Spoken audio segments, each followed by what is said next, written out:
a.k.a. Kyrie Irving, a.k.a. Uncle Drew, Byrie, whatever y'all want to call him.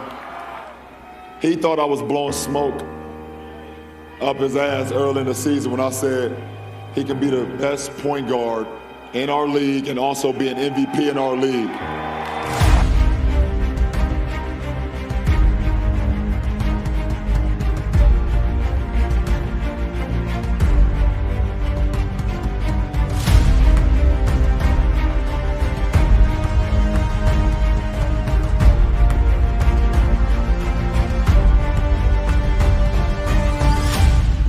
Magandang araw mga ka-ballers!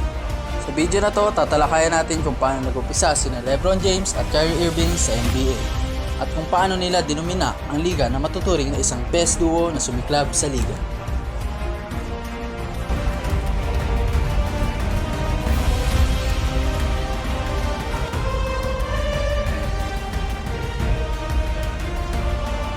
Noong 2014, si LeBron James ay bumalik sa Cleveland Cavaliers pagkatapos ng kanyang pamalagi sa Miami Heat. Ang pagbabalik na ito ay nagbukas ng pinto para sa isang makabuluhang partnership sa pagitan ni LeBron at Kyrie. Sa pagpasok ng 2014-2015 season, nagsama sila bilang pangunahing tandem para sa Cavs.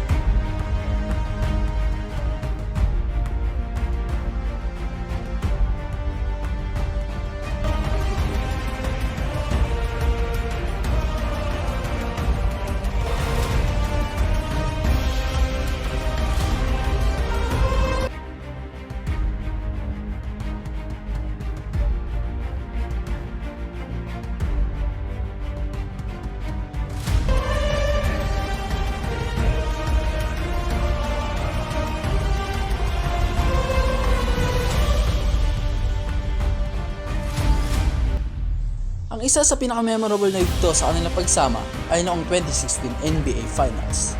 Si LeBron at Kyrie ay nagtulungan upang talunin ang Golden State Warriors laban sa isa ding best tandem ng liga na sina Stephen Curry at Klay Thompson. Ito ay naging unang pagkakataon na napanalo ng Cleveland ang NBA Championship.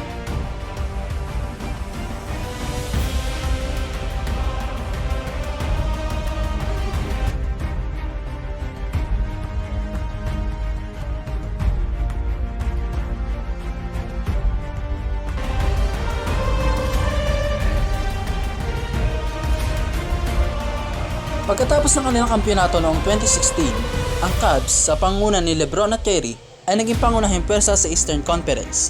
Nakamit nila ang sunod-sunod na Eastern Conference Championships at naging regular ng bahagi ng NBA Finals.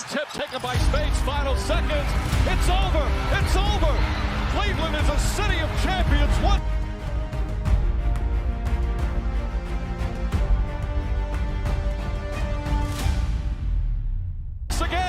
The Cavaliers are NBA champions. Ang umpisa ng tandem ni LeBron James at Kyrie Irving ay nagdala ng tagumpay sa Cleveland Cavaliers at nag-iwan ng alaala sa NBA history.